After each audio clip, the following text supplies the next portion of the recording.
দক্ষিণ কোরিয়ার শতকরা ৪২% মানুষ একা থাকছে।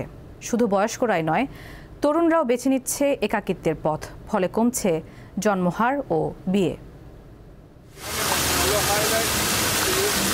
দক্ষিণ কোরিয়ায় একা বসবাসকারী নাগরিকের সংখ্যা দিন দিন বাড়ছে। দেশটির শতকরা ৪২% মানুষ একা থাকছে। জন্মহার ও বিয়ে কমে যাওয়া এবং বয়স্ক জনগোষ্ঠীর দ্রুত বৃদ্ধির কারণে এমনটি হচ্ছে। ২০২০ সালে দেশটির জনসংখ্যা ছিল ৫,১৮,০০,০০০। ২০২৪ সালে তা কমে দাঁড়িয়েছে ৫,১২,০০,০০০-এ।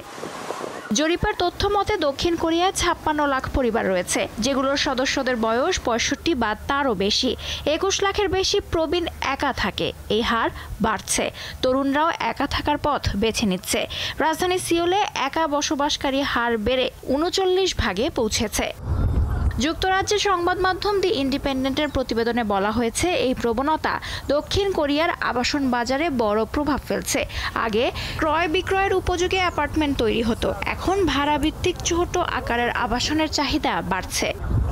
জনসংখ্যার হ্রাসের সামাজিক প্রভাব বেশ উদ্বেগজনক। সিউল ইনস্টিটিউটের জরিপের তথ্য অনুযায়ী ২০২৩ সালে দক্ষিণ কোরিয়ায় ৩,৬০০-র বেশি মানুষের নিঃসঙ্গ মৃত্যুর ঘটনাও নথিভুক্ত করা হয়। পরিস্থিতি মোকাবিলায় সিউল শহর কর্তৃপক্ষ গত বছর লোনলিনেস ফ্রি সিওল নামে একটি ৫ বছর মেয়াদী প্রকল্প হাতে নিয়েছে। শহরের মেয়র বলেন, একাকিত্ব ও বিচ্ছিন্নতা শুধু ব্যক্তিগত নয়, এটি একটি সামাজিক সমস্যা। ২০২৩ সালে লিঙ্গ সমতা ও বিচ্ছিন্ন তরুণ তরুণীদের জন্য প্রতি মাসে ৬,৫০,০০০ উন, যা বাংলাদেশি মুদ্রায় ৫৭,০০০ টাকা সহায়তার ঘোষণা দিয়েছে কর্তৃপক্ষ। লুৎফা ফৌজিয়া, দীপ্ত, বার্তাকক্ষ।